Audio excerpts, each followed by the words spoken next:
Welcome to Trusting in the Lord, a channel sharing Jesus' teachings to help you live with peace, love, and strength.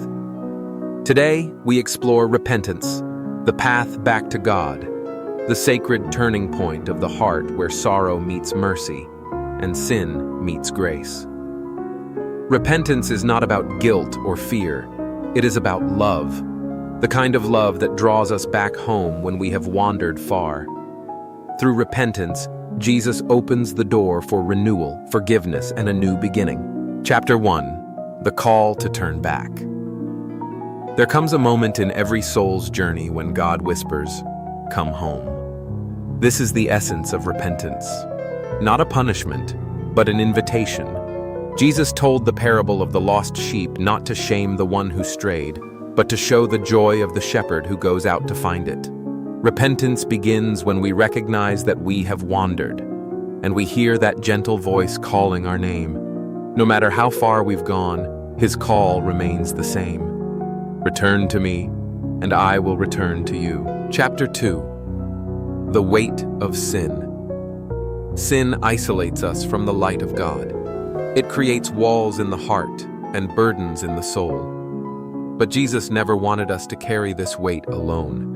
He came not to condemn, but to lift that burden. When we live without repentance, we live under the shadow of guilt, a quiet heaviness that drains joy. Repentance, then, is not a loss of pride. It is the freedom to breathe again. To admit our sins before God is to set down what we were never meant to carry. Chapter 3. The Voice of Conscience. God placed within every heart a voice that speaks truth, the conscience. When we ignore it, we drift away. When we listen, it leads us back. Repentance often begins with a small discomfort, a whisper in the night that says, "This is not who you are." That whisper is grace. It is God calling through the stillness, awakening us to the reality that love and holiness are our true home. The voice of conscience is not our enemy. It is the candle that flickers even in our darkest rooms, guiding us back to light. Chapter 4. God's mercy awaits. Jesus never turned away a repentant heart. In every story, the prodigal son, the sinful woman, the thief on the cross, his mercy overflowed where sin abounded. Repentance is powerful because it opens the floodgates of God's mercy. When we kneel in humility, heaven stands still. The Father runs to meet us. God's mercy does not wait for perfection. It meets us in our brokenness. He is not surprised by our failures. He already planned our redemption. Chapter 5. The Tears that Heal. Repentance is often marked by tears, but these are not tears of despair. They are tears of release. Each one says, "I no longer want to live apart from you, Lord." In the Bible, Peter wept bitterly after denying Jesus. Yet those tears became the doorway to his transformation. True repentance is not about reliving our shame, but about allowing God to turn our sorrow into healing. When the heart breaks open, grace seeps in. And in that sacred exchange, our tears water the soil of a new beginning. Chapter 6. Confession and Cleansing. Confession is the spoken act of repentance, the courage to bring darkness into light. Jesus said, "The truth will set you free." When we confess our sins before God, we step into that truth, and freedom follows. There is no sin too deep for the cleansing of Christ's blood. The thief on the cross found forgiveness in his final breath. So too can we find mercy in every moment we turn back to God. Repentance without confession remains incomplete, for healing begins where honesty is spoken. Chapter 7. The Joy of Forgiveness. After repentance comes joy, a joy deeper than mere happiness. It is the peace of knowing that the past no longer holds us captive. When Jesus forgave, he restored dignity. He lifted people from their shame into his embrace. Forgiveness is not forgetting the past. It is transforming it into testimony. Heaven rejoices when one sinner repents, not because of the sin, but because love has triumphed again. In repentance, we rediscover the laughter of a free soul. Chapter 8. A New Heart, a New Beginning.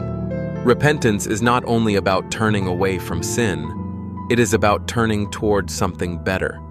Jesus promises, "I will give you a new heart and put a new spirit within you." When we repent, we are not just cleansed, we are renewed. God reshapes our desires, redirects our paths, and rekindles our purpose. A repentant heart beats differently. It beats in rhythm with God's will. Every sunrise after repentance feels brighter, for it reflects a life reborn. Chapter 9. Walking in Renewal. Repentance is not a one-time event, but a daily walk. Each day brings new chances to align our hearts with God's truth. When we stumble again, and we will, repentance calls us to rise again. God's grace is not a limited supply. It is a river that never runs dry. The one who truly repents does not walk in fear, but in gratitude. Every step becomes worship. Every breath a testimony of renewal. Chapter 10.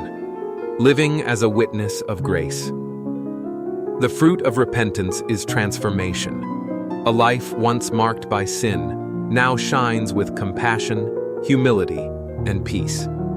We become living witnesses of God's mercy, proof that no one is beyond redemption.